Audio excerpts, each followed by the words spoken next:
নমস্কার বন্ধুরা, সিনাস কিচেনে আপনাদেরকে সবাইকে স্বাগত। আজকে আমি বানাতে যাচ্ছি পুদিনা পাতার শরবত। পুদিনা পাতা ধুয়ে নিয়েছি, এই ধোয়া পাতা মিক্সারে দিয়ে দিলাম।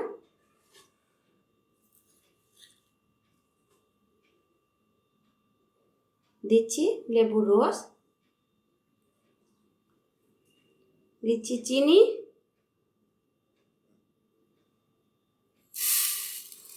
চিনিটা একটু বেশি দিলাম, গরমে খাওয়া যায় একটু মিষ্টি, আর মিষ্টিটা পছন্দ মতো খেয়ে নেবেন নিজে আপনারা।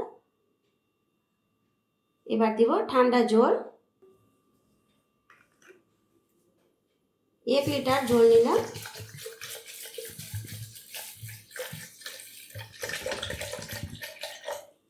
সবগুলো দিয়ে দিলাম।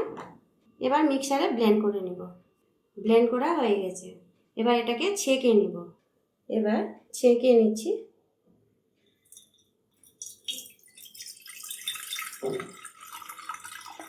এই শরবতটা খুবই ঠান্ডা, পেটের জন্য খুব উপকারী আছে। ছাঁকা হয়ে গেছে।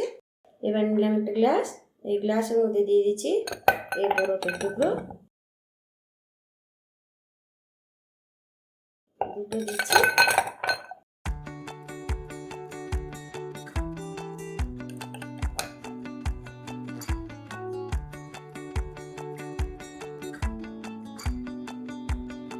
এবার এর উপরে দিয়ে দিচ্ছি পুদিনা পাতার শরবত।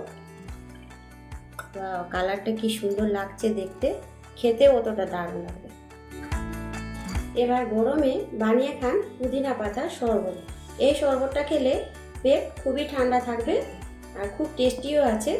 তো ভিডিওটি ভালো লাগলে একটা লাইক করে দিবেন, আর চ্যানেলটা প্রথম থাকলে সাবস্ক্রাইব করে দিবেন।